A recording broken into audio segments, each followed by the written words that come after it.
Hi, I'm out of the trailer. If you have a 2022 Toyota 4Runner and you're looking at really maximizing the amount of space or items that you can carry with it because maybe you have some items that are too long to fit back here, or maybe you're taking those longer vacations and you're running out of space in the back because you got a full house back here. Your roof's going to be the next best thing, and a great option for you is going to be the Rhino Rack Roof Rack. So let's check it out. Now the 4Runner does have a lot of options for roof racks, and that's because it really only has raised rail options for the 4Runner, which means you can really place your crossbars wherever you need them to, so it's very adaptable. And what I like about the one we have today is it's a super simple installation, especially if you don't want a roof rack on here full time. Maybe you want a more of a clean look on top of your roof. You can take it off in just a couple minutes, and it does look pretty nice up here. And today we're really going to be focusing on some of the features of how it interacts with the 4Runner and then the installation afterwards. To start off, let's focus on what this kit comes with. So up top we're going to have our 49-inch Aero Vortex bars, and then below that we're going to have the towers. So really focusing on these bars, they're going to have this tapered end on both sides, and what that's doing for us is helping this be more aerodynamic to reduce that wind noise.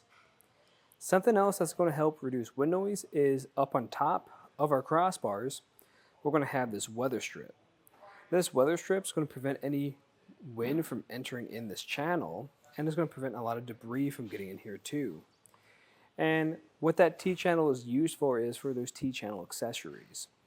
The reason why you might want to use a T-channel accessory is if you're ever in a situation where a clamp isn't really grabbing onto your crossbars very well, or you want whatever accessory right here needs to be sitting right here, you won't be able to do that because that clamp-on accessory won't be able to grab onto that tower.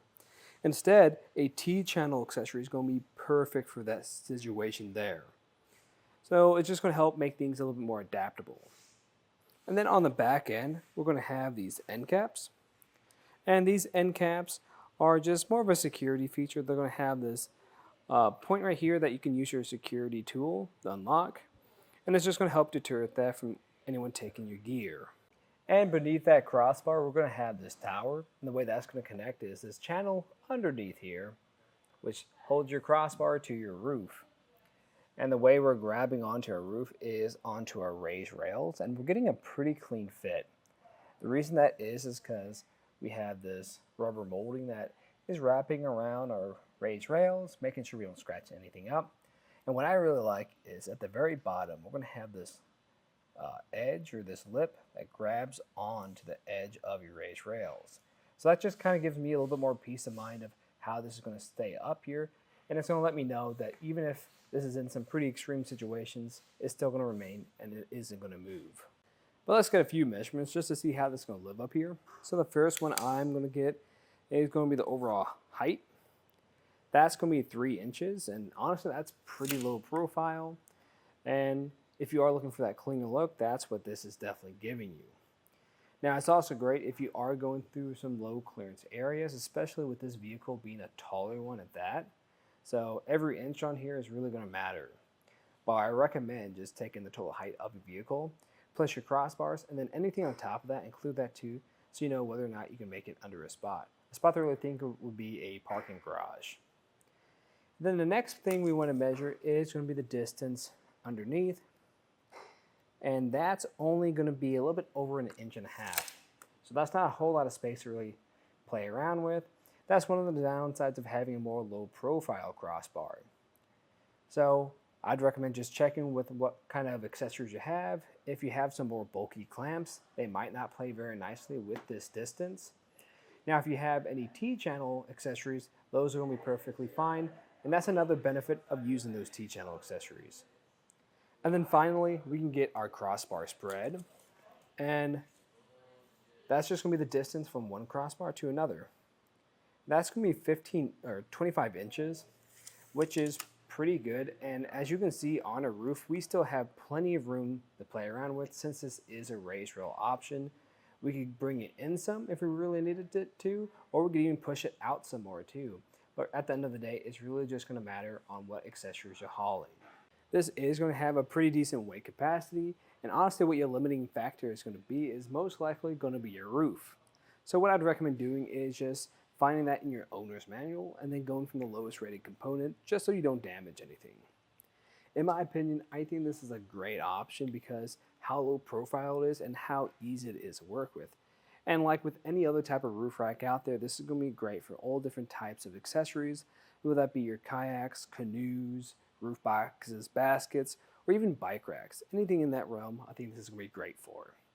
Now, I think there's another great option out there, and that's going to be the Thule roof rack.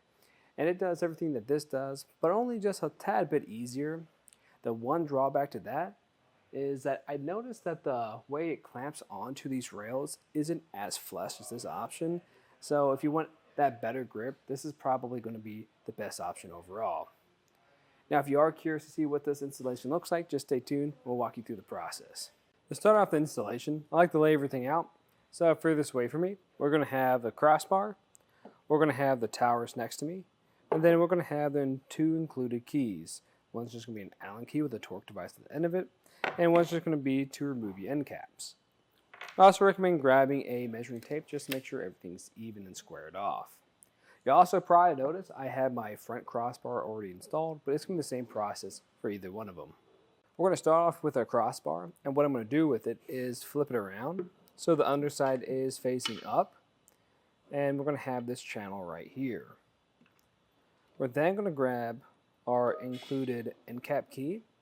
We're going to come to the end cap and remove it, lining up those holes. That comes right off. From this point, I'm just going to be grabbing my towers. The way you want to orient this is upside down like I have, and with these blocks facing towards the inside of your crossbar, facing like this. You'll have this bolt, or the end of the bolt, facing out. And those blocks are just going to slide into that channel right here, and then push into place, just like so. Once you have this installed, I'd recommend not putting that end cap back on. Instead, just repeating that process with the other side with the other end cap, and then we'll be ready to put this on top of our roof. Something to think about before you put it up there though, is making sure that these clamps are wide enough to fit around your rails. If you think that's not going to be wide enough, then you're just going to have to loosen this up some. The way you do that is if we look into that channel, you'll see that we have that head of the bolt. We're just going to grab this Allen key and then loosen up that bolt. Make sure you do that on either side, but if you feel like they are enough to really wrap around your crossbars now, then you can just start lifting up and putting it on your raised rails. Now this doesn't have to be perfect when you first do it, we're just roughly placing this in place now. At this point, we can make sure everything's squared off, so when you have only one crossbar on here, I recommend finding a point that's going to be the same on either side, that's not going to move. So I like using this cap, measuring from what that distance is, making sure it's the same on either side. And once you have one installed, what you can do for the rear one then is going to be getting that crossbar spread. This is going to be sure that this is going to work with whatever gear you plan on putting on top of here. And this is going to be a good point to make sure everything is squared off. Once you've measured both sides, then we can check our overhang. And what that's basically going to look like is just us grabbing our tape measure, go from the tower to the end of that crossbar, and then we're going to ensure that's the same on the opposite side. Now, if you have one side of your crossbar that is longer, I'd recommend going to that side and then just lightly tapping this, just like that, measuring it again to make sure everything's even. From this point, we're going to be grabbing our Allen key, and we're going to be tightening that bolt in that channel. And when you do this, I recommend applying some pressure to the top, and only doing this to the point where you have a little bit of resistance. After that, I recommend going to the other side and repeating this process. Afterwards, you're just going to be going back and forth until this is all the way tightened down. And the reason why I recommend doing it that way is just so you don't tighten it too much from one side and you get an uneven fit because it's pulling too much from one side. And then eventually you'll reach a point where you're finding a lot of resistance. Just keep going until you start hearing a click.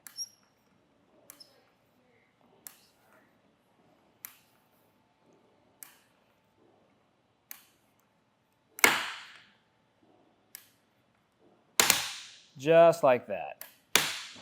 Once you hear that click a few times, then you can come back through, give this a good pull test, make sure it's not going to go anywhere, and if it feels good, you can put your end caps back on. Once you have everything fully installed, then you can load it up with whatever gear you have and take it out for a ride. But that's just a look at the installation and some of the features of the Rhino Rack Roof Rack on top of our 2022 Toyota 4Runner. I'm Matt. Thanks for watching.